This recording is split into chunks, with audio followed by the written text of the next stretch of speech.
For the last year, Jeff Wong and his family have been washing their hands, brewing coffee, watering plants, using all the water they need but not actually paying for it. And each week, their garbage has been picked up. He wasn't being billed for that either, but he had no idea. That's because he pays his utilities through automatic payments, so he didn't realize his bills weren't coming in until he did his taxes in March. So he emailed the city about the issue. 3 months later, he finally got a response. I've realized that the water meter is down in the basement. He was told to send in a photo of the meter. Turns out it had stopped transmitting readings a year ago, which meant he wasn't getting a water or garbage bill because they're processed together.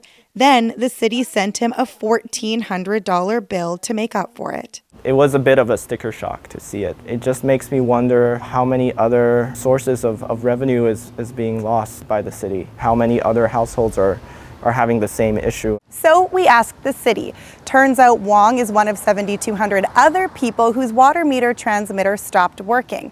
The city says those people received catch-up bills this past May or June, and the amounts were estimated based on their previous water use. The city wouldn't say how much money that equates to, but if all those people missed 10 months of water bills like Wong did, then, based on the average water bill, the city, which is dealing with a budget shortfall, is likely having to recoup more than $6 million.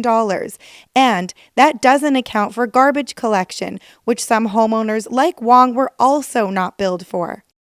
In a statement, the city said, "Well, it's common for 1 or 2% of water meters and bills to have issues for several reasons annually.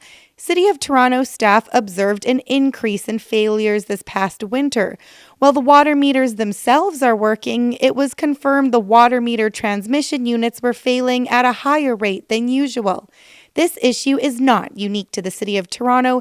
It is occurring in many other jurisdictions as well." You have to have broader concerns. The Canadian Taxpayers Federation says with thousands of bureaucrats and a $17 billion budget, the last thing politicians should be doing is asking to raise taxes when clearly they can't even manage the most basic services in this case. Wong questions why it was up to him to figure out the problem. I don't think the onus should be on the homeowners to realize that they're not being billed. He paid his $1,400 bill, but In this current economy and with inflation and everyone struggling, I can totally imagine someone not having had that in their budget. the city says it's offering fair and flexible treatment to those who are affected, but there is now a new issue.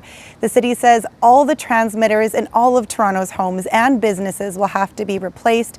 It wouldn't say how many that is or how much it'll cost, but there is some good news. They are still protected under an extended warranty.